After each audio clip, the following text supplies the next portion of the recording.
Bon dia, soc en Marc Llirós, investigador postdoctoral a l'Institut d'Investigació Biomèdica de Girona i avui us parlaré de la presa de mostres i la realització de la tècnica de la PCR. En el cas concret del coronavirus, quan ens prenen una mostra, tot i que no és aquest palillo, és un altre tipus de turunda, ens prenen la mostra fins al final del nas. L'emmagatzemen o la tanquen i ens la porten al laboratori. En el laboratori el que es fa és tallar la part de la punta de l'escobilló, on tallar cèl·lules humanes, les partícules del virus i altres restes de teixit cel·lular humà, com ara mocs, etc. I d'aquí, d'aquesta mostra, n'extraiem el contingut genètic, l'ADN o l'ARN, en el cas dels virus. I amb això, amb aquest material genètic, en fem la reacció en cadena de la polimerasa, per tal d'obtenir aquest resultat de coronavirus positiu o coronavirus negatiu. En què consisteix la tècnica de la reacció en cadena de la polimerasa, o altrament coneguda PCR, que tots aquests dies estem una mica basats i potser no sabem el que és. Al cap i a la fi, la reacció de la PCR el que utilitza és tot un seguit de reactius i una mostra problema per tal d'amplificar la senyal d'aquesta mostra problemes en cas que hi sigui.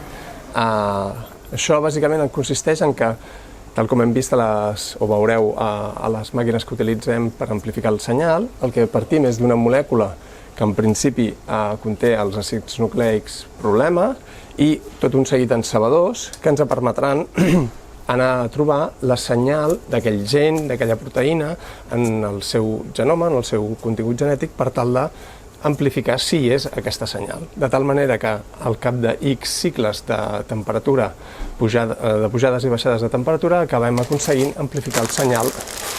moltes vegades i aquesta amplificació del senyal ens permet visualitzar-ho bé mitjançant un gel d'electroforesi, on farem córrer aquest fragment o aquest resultat amb una espècie de gelatina, o bé mitjançant PCR quantitativa, que serem capaços de comptar quantes molècules hi ha en el nostre resultat final de la PCR. I això ens permetrà dir si veiem senyal, aquesta persona o aquesta mostra és positiva o negativa per allò que estem estudiant. En el nostre cas, ara mateix, en els casos de coronavirus, si és coronavirus positiu o negatiu, però amb malalties cardíaques, malalties relacionades amb càncer, malalties de l'aparell digestiu, com és en el meu cas que estic treballant actualment, o mostres ambientals per detectar la presència o absència de determinats microorganismes.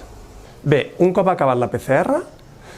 és el moment de revelar el resultat. Per fer això, normalment el que farem serà utilitzar unes cubetes de plàstic amb unes pintes o guies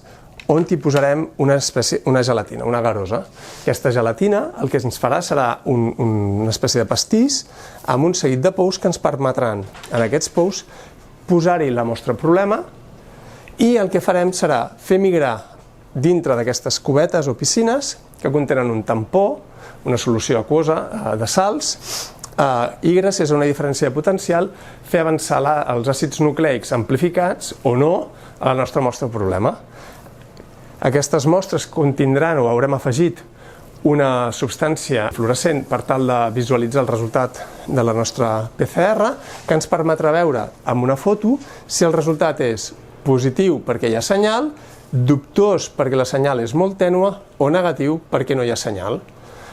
En qualsevol dels casos sempre hi posarem un marcador que en diem de pes molecular per conèixer a quina alçada, a quina intensitat de senyal i tenir una certesa del nostre resultat.